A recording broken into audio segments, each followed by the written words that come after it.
for questions. All right. Hi, guys. Welcome.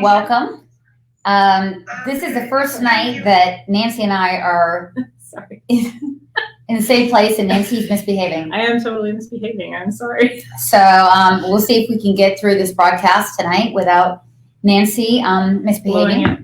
And see if we can follow the rules. So you were out of town last week. Yes, we took a little trip to the Biltmore Estate in Nashville. Yeah.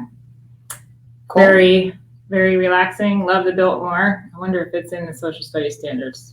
You wonder if it's in the social studies standards. Well, that's a great. If the Vanderbilts made it, or did they cancel? Were they white? Yeah. Then it's probably not. Well, it's interesting because not the North Carolina portion of the family, but I read a book about a side of the Vanderbilt family that actually were very instrumental in getting women's suffrage passed, and they were huge advocates. So they weren't just sitting there in their mansions; they were out. They were doers. All right. So, well, we're going to speak about some doers in the DPI tonight. Some real doers. So breaking news. We've got a lot of breaking news. The first thing I wanted to tell you is that, I didn't need to tell you guys this. Education First Alliance and me specifically and Nancy specifically have gotten our butts kicked all over the place with DPI, telling people that we're liars, we're shams, we're not who we say we are. We're paid professional actors getting paid six figures to do this. We're not really concerned mothers. And that's always been a lie. We've always told you it's been a lie. But now we find out that the right-hand man to Catherine Truitt is none other than Jamie Falkenberry, who has a wife who represents, she's a lobbyist, a registered lobbyist with the state, the Secretary of State. She's repping two companies that are education companies that are promoting critical race theory products. And a third company, which is in-school behavioral health companies, which are involved in the surveys and the SEL we've been talking about. So Jamie Falkenberry has been speaking about us and lying about us and saying we're lying, get paid six-figure salaries. And as it turns out, he is the one hasn't been honest at all, and his wife is getting paid a six-figure salary. So when we titled this, DPI is corrupt, we meant DPI is corrupt. So we've been telling you guys for the last 4 months what is going on up at the DPI. We've had people that you would think were on our side of the aisle telling you, parents and teachers and everybody else in our movement, telling you to stop looking at the state. There's nothing to see here. You need to fight this at the district level, which is partially true. Mm-hmm. You need to fight this at the district level. Anyone that tells you DPI can do anything, don't listen to them. Well, it turns out DPI can do one hell of a lot. They're corrupt, and we are kind of redeeming ourselves, if you will, tonight, because the real liars happen to be in the DPI. And so we're going to tell you now what's going on with the social studies standards, because, again, we were told one thing, Nancy. Yeah. What is going on? Well, I've always kind of had an interest in the social studies standards, and when that glossary came out preliminarily ahead of their June meeting, sorry, a little louder. When that glossary came out ahead of time, the preemptive glossary came out ahead of time in the June meeting, I immediately saw that it was incredibly biased and wrote about it. And then Terry Stoops did excellent work tracking down that it was actually essentially plagiarized from CRT websites. And so the DPI had to do, in its presentation to the State Board of Education, essentially had to do a 180 because there were no citations and all of this information had come out, and they had to redo the glossary. So they turned the glossary around in, I don't know, like a week and a half or so, and presented it a few weeks later. But the interesting thing is, well, I still wasn't really satisfied with it. And now there's a term in there under identity, gender identity, which originally we've been told had been struck from the standards, but now the term gender identity is in the glossary defined with the citation. And the other issue is systemic racism supposedly had been struck from the standards originally. Now it's passed in this newest glossary, defined systemic racism under racism. So I'm going to put that up for you guys in a second. I want to, we're going to share our screen here, but I want to talk to you about the enormity of what we're talking about here. So when we're talking about the glossary, and this is what we have right here. The glossary is everything. So the glossary is exactly a breakdown for teachers of what they can expect, because they're going to be teaching this stuff. So if it's in the glossary, it is in everything from K-12 in the teaching materials. And so Catherine Truitt gained a lot of trust in a lot of people, and made a lot of ballyhoo about, oh, well, once we come up with the unpacking documents, which the DPI is responsible for, right? We don't get a vote on the school board, but we can do that. Then conservatives, you wait. You're going to love it, okay? You're going to love it. We're going to take control. Well, take control they did. As Nancy just told you, the original presentation was 3 weeks ago. That was plagiarized material from Wikipedia, and I heard a pro-terrorist website and another one. Then this time around, what they did, meaning the DPI under Catherine Truitt's direction, is put systemic racism back into the unpacking documents. That is far worse than just in these standards, because again, you can bet your bottom dollar it's going to be taught. Gender identity. So I think you just saw that one. Was that the gender? No, this is the racism one. Okay, so what we're looking at is gender identity. Now we're looking at it. So gender identity, I want you guys to know, we've been talking about this, it's a huge part of SEL, social emotional learning, a tremendous part, and it's part of critical race theory. And so when kids are being taught to identify their gender and look around for it, the reason this was put back in the standards is because social emotional learning, the Castle SEL that we've been fighting so hard for, by the way, the stuff that's embedded in Jamie Falkenberry's wife's stuff that he's lobbying for, in other words, Catherine Truitt's right-hand man has a wife that's lobbying for this stuff, which is why we're getting conflicting stories. Yeah. This stuff is in our standards now. We need to cut the bull crap, stop the mess, and get this out. And oh, by the way, pass 324. That's what you're looking at right from the glossary right there, you guys. Yeah, it's really strange because originally back in February, if you remember, there was a huge brouhaha over the drafts, and the word systemic racism was changed to racism, and systemic discrimination, I think, was changed to discrimination, and gender identity was just going to be identity. And it was actually, when that was changed, I think the vote for the original standards, James Ford wanted to go back to the other draft that had systemic and gender identity in it, and they didn't vote for that.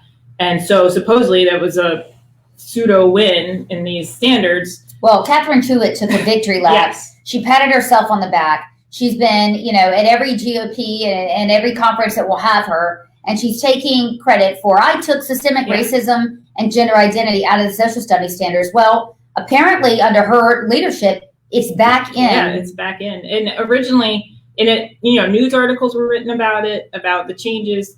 But then it was interesting because when they put the plagiarized version, it sounds so terrible, the plagiarized version of the glossary. The truth sounds damn terrible when we're talking about when this they put that forth, they didn't have systemic racism in there or gender identity. So within a week and a half from putting forth the uncited version of the glossary, someone put in there systemic racism and gender identity as separate sub-definitions with citations. So it was purposeful, and those words were supposed to be struck, and now they're official. Interesting stuff. And, I have on video the comment. I can play it. Go ahead and play it. What is this from? What are we listening to? So this is the meeting with the revised curriculum supporting materials, including this new glossary, the newest version with the citations and with gender identity and systemic racism in it. What date? Oh, it's like mid-June. I can't remember the exact date. Is this the first glossary or second? It's the second. Okay, so this is what you're going to listen to is Catherine at the meeting? Yes. The superintendent at the meeting where the standards are being rolled out with gender identity and systemic racism put back into it. In the glossary, yeah.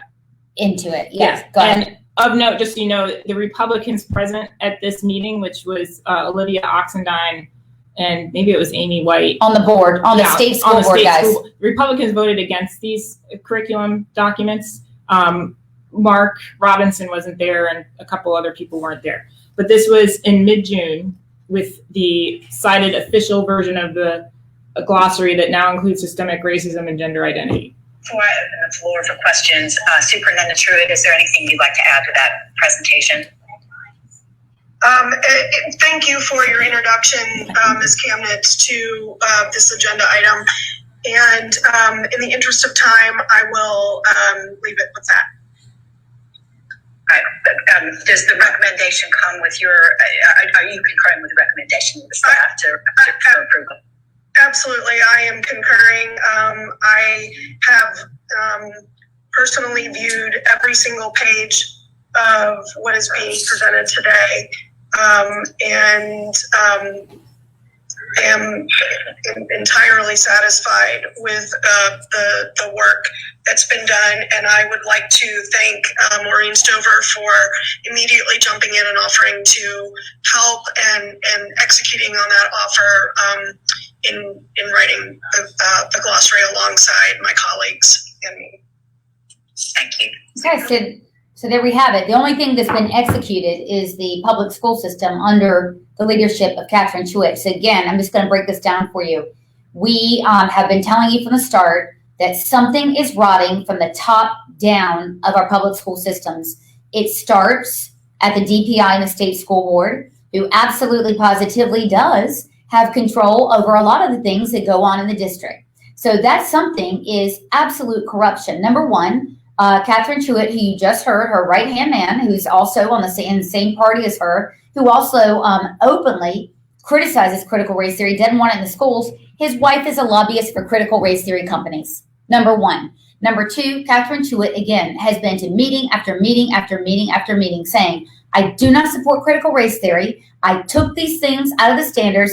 Please congratulate me. Do not listen to these liars at our organization who has written story after story exposing them. And now you hear for yourself. You will see today we have just filed an ethics complaint with the Board of Ethics. We also looked at some filings that Jimmy Falkenberry had where he had to disclose what his wife was doing for a conflict of interest. And I don't think he was honest on those filings, let's just say. And there were 3 of them in 1 year, extraordinary, right one behind the other, seeming to correct each other. So we're going to have all of that out. But again, we will not tolerate corruption at the DPI. This is our taxpayer money. This is bull crap what's going on. And we are completely vindicated. There is absolutely a reason why we should look at the state, and we are not going to stop. Yeah.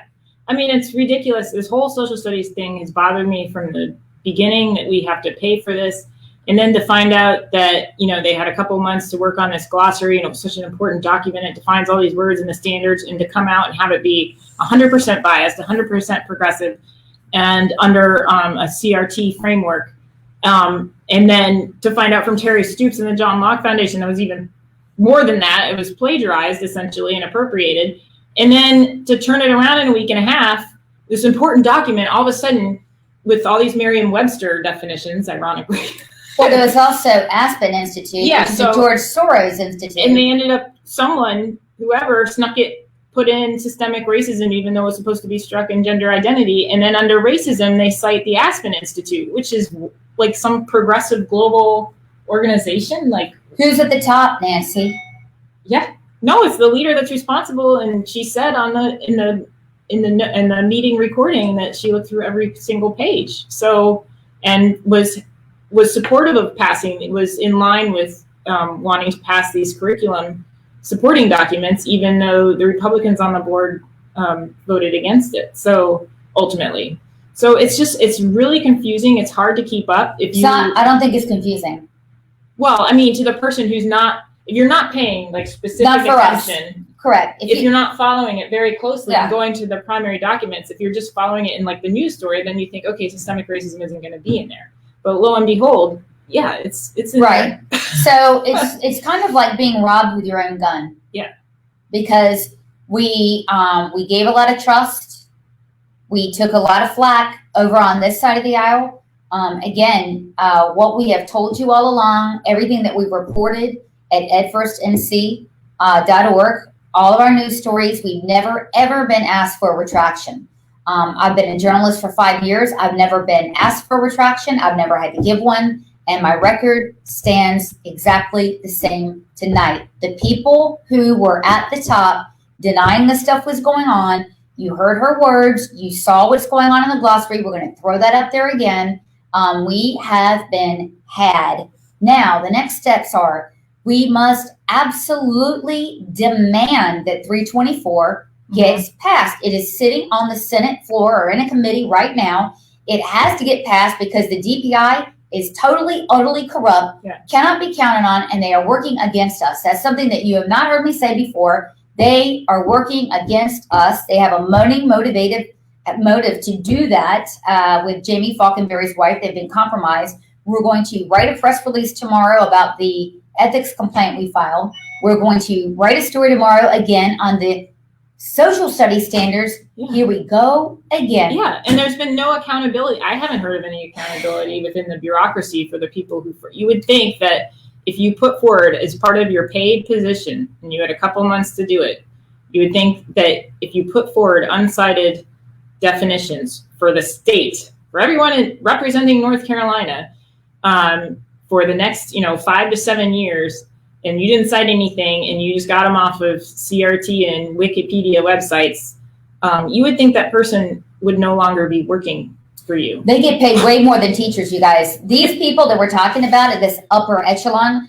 they get paid probably twice or 3 times the amount even of teachers. And look, when you plagiarize at UNC, your ass is out of there. When you plagiarize at a school, you are suspended. Plagiarism is coming. We said this from the highest levels of our education system. Corruption is coming from the highest levels of our education system. Catherine Truitt is saying, on the one hand, she's not against critical race theory. You cannot support the DPI and Catherine Truitt now. You cannot support them and support abolishing critical race theory until Jamie Falconberry is gone. That's for one. And another, she needs to be pulled in and held for account for approving these standards. These standards, this glossary is critical race theory. Yeah. They put it in, and she said she looked through it. And the Aspen Institute is a citation, and gender identity. This was all stuff that wasn't supposed to be in there, that she went around to meetings to say.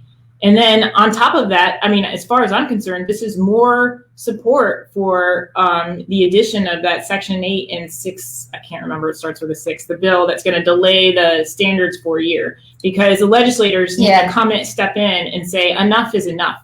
Like, you guys put in a glossary that's totally unacceptable, a fireable offense, and you turn it around a week and a half, just completely reversing a lot of these definitions and then inserting back in what was supposed to be taken out. Like, the standards need to be delayed. They need to be sorted out. The system needs to be revised. We have an utter mess, and it's being led by people who are lying.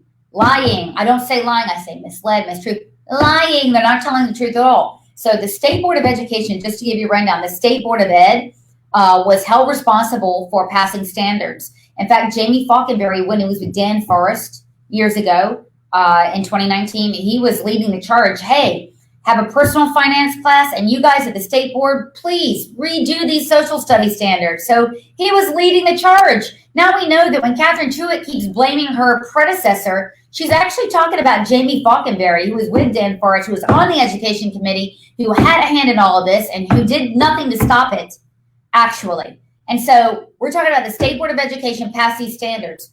Then Catherine Truitt, and her role at the DPI, is to come up with the unpacking documents, which means the stuff that's going to be rolled out to the teachers. This also includes teachers training, right? So the first iteration of the glossary, we told you, it was plagiarized. They had to go back to the drawing board and do it again. The second iteration, she's putting in exactly the things she said she took out, she said she doesn't approve of. It's in, we've been had, I don't know what else to say. It's just, it is really depressing, the amount of people who are taking advantage of our education system for making money off of it, for either financial or ideological gain. It is truly just unnerving. And the cost is children and their education. Children have a finite period of time, and they have a finite period, and there's all this money, and so many other people are making money off of it and fighting over ideologies, and it's the children who are getting hurt. And I just can't. I never imagined that starting to follow what was going on at the state level when I first listened to the first social studies standards arguments would lead to this. Like, it's just, I have no words. It's embarrassing. It's infuriating. It's infuriating because Catherine Truitt got the trust of a lot of people. Personnel is policy. We have told you guys there are several hires that she has made that are followers of James Ford. James Ford is the most radical person on the state school board. He's an out and out racist. He hates America. He hates white people. He hates children. He just hates. So she's made some bad hires with that. The guy that she hired that was, oh, you can trust him. He's a conservative. Well, he's not. Or if he ever was, he can be had, and he's been had. So we've been lied to. This is absolutely dreadful. You're right, Michelle. It's disgraceful. A lot of people trust, but look, you are as a custodian of the public school system, and you're you're dishonest about the glossary. You're dishonest about what you're going to do. You're dishonest about attacking us, taking us out, that we're liars. Every single thing that we've said about the DPI, every single thing that we've said is irrefutable. It is absolutely true. And when given the chance to refute it, we're still waiting. Yeah. And just a reminder, I mean, I was a mom who had no intention of being and a surgeon. Somebody asked, are you a surgeon? I mean, look, you're a surgeon. You're very precise. Yeah. I approach things, you have to approach things as well, you know, I mean, I joke, but it's true. Like, I worry about going to work. Okay, if I miss this lab value or I miss this one thing, like, who's going to be maimed or harmed? And so you have to look at everything and be very detail oriented. And so that's just how and dispassionate. And sometimes it's an ugly finding that you weren't expecting. And this is certainly the case. Cancer, if you will. Yeah.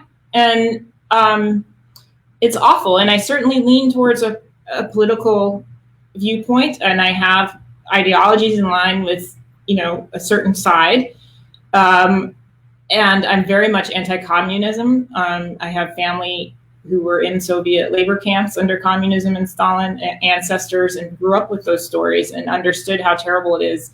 And I am as anti-communist, you know, as one could possibly be. And to find this progressive stuff in our social studies standards, and that it's still there. From both sides, you guys. Yeah. Being pushed from both sides. Both sides. And forced on kids as a so-called education. It's a joke. And I'm very upset. I'm upset that my tax dollars are going towards this. I'm upset that kids aren't going to have the type of education that, you know, I had in my youth, which was much more neutral than this, and through public school. And that's where I'm coming from. And it's been a crazy journey. I mean, they're pariahs. They're robbing our children of education. They're sitting up there getting paid six-figure jobs. You want to talk about six-figure job getting people that are liars. I think we know who that is. And they're being paid with our money. They're doing things to our kids. I've been saying, stop messing with other people's kids. Yeah. And so we need HB 324 because it's going to protect not only against the anti-racist network, which I've talked about before, and how all these people know each other and have members on school boards and are paid, and equity groups and legislators and legislators involved with that. But it will also protect against, you know, potential lobbying, pushing for certain educational programs. Lobbying. Yeah, if that were to come. Let's deep dive into that. So, you know, the interesting thing is in our ethics complaint, and we have it posted. Savannah, you're on this call. Would you post this up into the chat? So with our ethics complaint, we chronicle everything that the DPI did to destroy us. And I can tell you now, because it's going to be public, it included having a role in trying to get one of our volunteers fired from their regular job. It had a role, they had a role in having us deplatformed all over the state. They wanted to silence us. They had a role in getting 3 sheriffs out last week in order to prevent me from going to an event I was invited to. One could presume to get me arrested. 3 sheriffs. It's incredible. They have written defamatory stuff about us. They have made actually good people start to doubt what we are saying and to look away from the state, because if Bill 324 is passed, my reading of it would mean that companies like the one that Jamie's wife represented would not be able to do business in North Carolina anymore. And I think that he went all out to make sure that our credibility was completely destroyed, and that we would not be effective. Look, if we were not effective, he would not have to take us out. The DPI would not have to take us out. We were extremely effective. We were, and we are, and we're going to be. We're not going to allow this in our schools. Yeah, and I would definitely, I wrote an open letter to Senator Berger, which Sloan was kind enough to post on her at first, because our official No Left Turn website is coming out around July 4th, so I don't have a place to post it yet. But Sloan was kind enough to post it because one of the arguments, so we've heard several arguments about why 324 might have problems. One came from Catherine Truitt herself, which was worried. She mentioned at a GOP event, which I happened to attend, that Apple and Google may be swaying opinions and may be too controversial to allow those companies to have it. And of course, later on, a few days later, she retracted that statement and said the Republicans are very anti-CRT and on board with a bill that will serve everyone. But who knows? I mean, if they haven't been putting it through, maybe she was right. I don't know.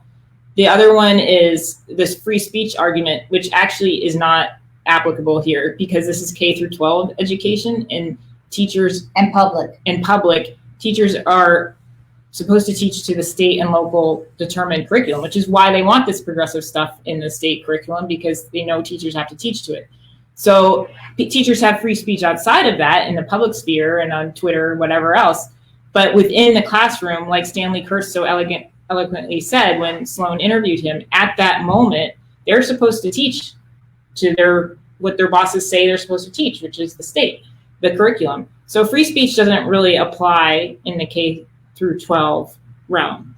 So HB 324 is completely legitimate. I think it's strong in that it has that aspect of, keeping these networks and these snake oil race bait salesmen out of the classroom and not using our tax dollars to pay for that. Yeah, you don't say. So snake oil, hired guns. We've been called hired guns that are being paid six figures to basically do a hit job that we aren't who we say we are, even though I'm a mom, you're a mom. I have the stretch marks to prove it. I'm telling you, we don't want to go there. But I'm telling you right now, it is amazing because what you are accused of, they are typically doing. And we're going to remember that because we have just begun to scratch the surface about the critical race theory Inc.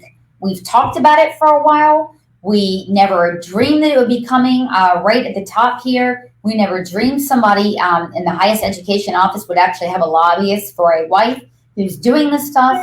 And somebody just said on the stream that when you are over the target, you're taking the most flack. Mm-hmm. We were certainly taking a lot of flack. We saw where it was coming from, and we did our due diligence.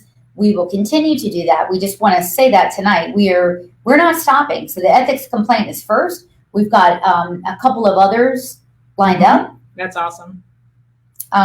We will not tolerate corruption of the public school system on our watch and with our tax dollars. Yeah, the people should be aware of what's going on. And I just, this happened to me personally in a private school, similar to both of us experience where things were going on behind parents' backs, secretly off campus by teachers, board members, et cetera, meeting to insinuate a secret curriculum that ended up being what is now called, popularly called CRT, but essentially along the same lines, totally secret. I happened to hear a word that my daughter said in first grade that just I thought was odd. And so I Googled it and found this book, and it was totally atrocious. And I just kept following the information and figuring out who these people were on the board, who they related to, who was coming to give this training, which was secret, and all of these things, and uncovered this whole network and continued to follow it. And when I tried to approach that school with this information and some very radical, upsetting things. Were you called a racist? I wasn't called a racist, but I was absolutely ignored. No one could answer it. They said this book, which was totally inappropriate, was actually appropriate. And it was very upsetting. I'd been at the school for 7 years, had developed relationships with teachers. It was very upsetting to feel like you had been duped and lied to this whole time because a group of parents and board members decided that their ideology was more important than anyone else's. Well, to be involved, like I have no problem if people want to respond to criticisms point by point and say, well, actually, this is what happened. This is how we're looking at it. Fair disagreements. Yeah, absolutely. Good and good faith. Yeah. But then to add a paragraph that says you're trying to, I know these people and they're trying to make money. No. I mean, this happened to me personally. I saw a school decimated by this type of crap. We've asked for a retraction. I don't want money. Yeah, we've asked for a retraction multiple times. I mean, the same guy that is writing all this stuff, no, we didn't do it, and these people are horrible liars. I mean, he's revealed as a horrible liar and getting paid more than six figures. So to sum it all up for you guys, we really wanted to give you an update is that, look, the DPI fundamentally cannot be trusted. We are asking for Jamie Falkenberry to be fired, to step down by end of business tomorrow. It's a great day, a great week to do it, July 4th. You know, he can go, he can have an extended period of time with his family. We're asking for him to step down or be fired. We're asking for Catherine Truitt to come clean. We're also asking for a retraction of the many lies that she herself has told about us. Why are we petty? Are we petty? No, we're not petty. Here's why. Because we're informing the public. Anyone who gets in the way of that with lies that are being paid for by our taxpayer dollars and all that should have to retract it when it's been showed that they're wrong. They're factually inaccurate. Yeah, there's just, this just, again, it legitimizes the need for the legislature to delay these standards for a year. This hasn't been done on good faith. There's too many ideologues and too many things, too much incompetence going on without any accountability to allow this to be seriously presented to our kids of the state. I mean, it's even ridiculous. Ford, the original plagiarized version of the glossary, he still voted not to delay the approval. Like, he still wanted that glossary to go forth, he and Hall, I believe. So, I mean, he doesn't care if it's plagiarized or not, as long as it's along with his ideology. You know, like, this is. I think this version suits him better. Well, he got his way in this version because now systemic racism James Ford won. You know, the one thing about James Ford, and I can't stand the man, he's never gone after me with lies. I'm going to tell you something tonight. James Ford has never gone after me with lies. Mm-hmm. And to my knowledge, he has not lied. He is who he says he is. He believes what he says he believes. He has not gone after me. And I'm telling you that is the exact opposite from the way we have been treated with the DPI. I'm telling you, it's time to cut the crap. It's time to cut the crap. Again, we're asking for Jamie Falkenberry to step down. We're asking for answers. I mean, Catherine Truitt needs to tell us why in the hell critical race theory is back on her watch in the glossary that she absolutely approved. That really confused me. In fact, I delayed talking about it for a week or two. I mean, I posted initially with a question on our No Left Turn Facebook site. Like, I thought these were supposed to be struck. Like, why is this in not just defined but cited? And what's the Aspen Institute have to do with anything? And I was like, almost gave it a couple of weeks to see if it would somehow magically disappear once they put it on the website, but it didn't. No, it's still there. It's not, and it's not going anywhere. The DPI is completely corrupt. The State Board of Ed, we already know, is completely compromised between Eric Davis and James Ford on there, just writing roughshod. And so, you know, we need to go back into the old days where either it's going to be the state, the legislature has control, or at the local board, and they give them autonomy, because what's in between is a mud sandwich is what it is. They need to be gone. Yeah, the local boards have a lot of power, absolutely. And not with SCI, not with SEL. There should be a lot of attention on them. I absolutely agree, but they don't necessarily do their due diligence either. They don't necessarily know. I just listened to a board meeting the other night presenting SEL, in a Western county, and using the NCDPI model, which is CASCL, CASL, which has the CRT stuff embedded in it. And it was total trust and faith. Like, this is what the NCDPI has set up for us. I'm sorry, but we should be able to trust the DPI. We deserve, if we're paying, I mean, look, let's make no mistake about it. The budget, I think it's $181 billion. 56% of the state budget is spent through DPI. The DPI is spending, they are the ones that spend money. So I want to tell you again that Jamie Falkenberry, his role inside the DPI, he is a lobbyist for the DPI. In other words, he is the guy who goes and says to the legislature, okay, we need budget for this program, that he's asking for taxpayer monies for certain programs. Now we understand that those monies are for programs that his wife is getting paid for. There is a huge conflict of interest. This is rotten from the head up. So he is not doing the work of the people. He is asking for money from the legislature for programming that is critical race theory based, like we always said. And that is why he said we're lying. Why? Because he doesn't want the legislature to know that. He's lobbying for the same thing as his wife's lobbying for, and we are trying to stop them. Just trying to be transparent with the people. I just want to go through these documents and see if what they say lines up with what's in the documents. And that hasn't been happening. Certainly not in the social studies side. And it doesn't appear that everyone's been honest with certain relationships either. and we're just beginning. We've got more, way more. Yeah. And so look, it's the swamp. If you want to say it's the swamp, we're going to drain the swamp. Whether or not you like Trump, I don't care. It's just what it is. We are going to drain the swamp. There's copious amounts of money that's being changing hands. And I find it very interesting now when we look back in retrospect that Catherine Truitt is passing the buck and saying, oh, well, the Republican leadership isn't going to do anything about this because they're concerned about company special interests. Turns out people on our staff are as well. And so we wanted to get you this news as quickly as we could. Again, we've got that posted up. Savannah, we've got it posted up on our website. She's already put that up in our chat. Where we put the ethics complaint up, we will put all the primary documents up so that you can look at it yourself. You need to be the investigator here. You need to be the detective. You need to get to the bottom of it. Let's put this up just one more time before we leave. So gender identity, again, the reason why this is up, because I promise you this, as sure as I'm sitting here right now in front of you, this stuff is in SEL, which is in math, homeroom, science, reading.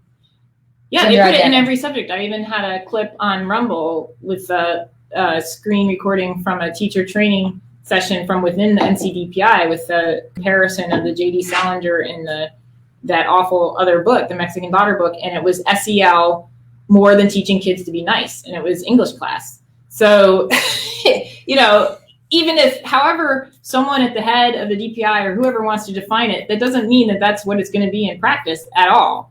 And so, yeah, we need to delay the standards. We need to write in support of that. Tell the legislator what's going on with the glossary and that this is a mess. It's been totally inconsistent with what the public has been told. And then we need to hold the Republicans, to the word and say, okay, if it's not because of Apple and Google, then bring it to the floor. Yeah. And get your name on supporting it. Well, Republicans are on the hook, quite frankly, because a central part of the Republican plank is stamping out critical race theory. Right. That's why Catherine Truitt is running around to every GOP that she can to say, I am not for critical race theory. This is horrible. She's saying one thing, she's doing quite the other. And so Republicans, it's on you. If this is indeed a priority for you, then you will get this together. You will pass the 324. You will make sure the social studies standards are halted immediately, and you will stop the nonsense going on at the DPI. They are not a legitimate broker. They are working against us. Again, it's like being robbed with your own freaking gun. No accountability. None.